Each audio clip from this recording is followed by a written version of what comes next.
यह कहानी एक दिव्यांग राजा की है जिसके राज्य में कोई भी परेशानी या समस्या नहीं थी। सभी लोग उस राजा से बहुत खुश थे और ऊपर वाले से धन्यवाद करते थे कि इतने अच्छे राजा को उनकी जिंदगी में भेजे हैं।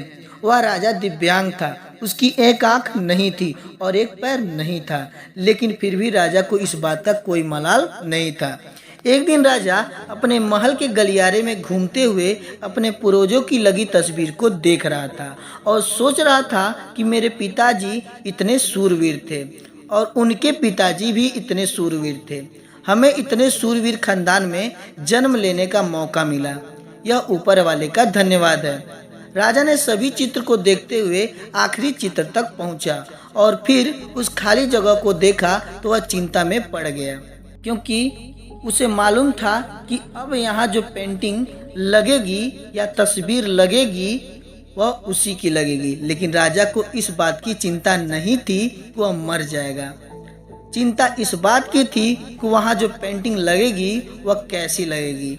राजा का एक आंख और एक पैर न होने की वजह से वह चिंता में पड़ गया और सोचने लगा कि इस गलियारे में इतने शानदार पेंटिंग लगी है, लेकिन मेरी एक आंख और एक पैर न होने की वजह से मेरी ही तस्वीर सबसे खराब लगेगी और सबसे भद्दी दिखेगी। राजा ने सोचा कि मेरे मरने के बाद पता नहीं कैसी पेंटिंग बनेगी और क्यों न मैं अपने जीते जी ही एक शानदार पेंटिंग बनवाऊं, ताकि मुझे यह सुकून मिल जाए कि मेरी यहाँ अच्छी पेंटिंग लगेगी। अब उस राज्य में ऐलान करवा दिया गया और सभी पेंटर्स को बुलाया गया और कहा गया कि जो भी पेंटर राजा का शानदार पेंटिंग बनाएगा उसे शानदार इनाम मिलेगा। अब सभी पेंटर राज्य में आए और उन पेंटर को पता था कि अगर शानदार पेंटिंग बनेगा तो शानदार इनाम तो मिलेगा। जिस राजा का एक आंख नहीं है और एक पैर नहीं है उसका शानदार पेंटिंग कैसे बनेगा। पेंटर सोच रहे थे कि इनाम का तो पता नहीं, लेकिन अगर शानदार पेंटिंग नहीं बनी और राजा गुस्सा हो गया तो सजा मिलेगी। इसीलिए बड़े बड़े चित्रकार भी आगे नहीं आए। तभी उसमें से एक लड़का बोला, राजा साहब, मैं आपकी पेंटिंग बनाना चाहता हूँ, मुझे 24 घंटे का वक्त दीजिए।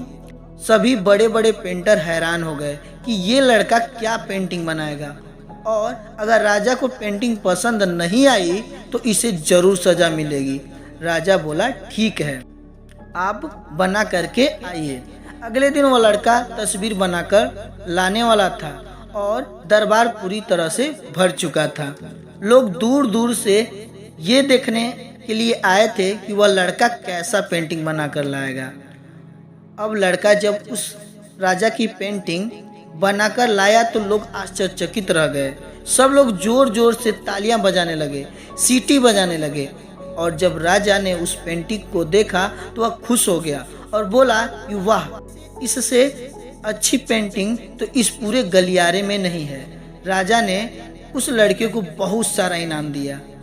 अब आप सोच रहे होंगे कि उस राजा की क्या पेंटिंग बनी होगी, जिसकी एक आंख नहीं है और एक पैर नहीं है। कैसा पेंटिंग बना होगा। उस तस्वीर में लड़के ने उस राजा को एक घोड़े पर सवार किया था। एक साइड से उस राजा का एक पैर दिख रहा था और राजा तीरंदाजी करते हुए निशाना लगा रहा था, और निशाना लगाते वक्त एक आंख बंद हो जाती है, और उस लड़के ने उस राजा की वही आंख बंद की थी जो राजा के पास नहीं थी।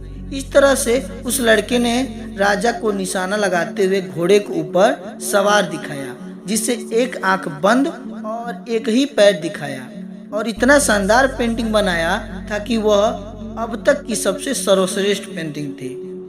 उस लड़के के सामने भी चुनौतियां थी, संकट था, लेकिन उसने सकारात्मक का साथ नहीं छोड़ा। जिंदगी में आप जिस भी मुकाम पर हो, जिस भी संकट में फंस जाएं, जिस भी स्थिति में हो, अगर आपने सकारात्मक का साथ कभी नहीं छोड़ा तो यकीन मानिए आप उस संकट से बाहर निकल आएंगे।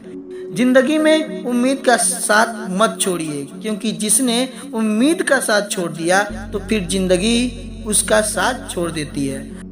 हर पल सकारात्मक रहिए, खुश रहिए, ऊपर वाले के आशीर्वाद के साथ और अपनों के प्यार के साथ, अपनी अच्छी और सच्ची मेहनत के साथ कर दिखाओ कुछ ऐसा कि दुनिया करनी चाहे आपके जैसा।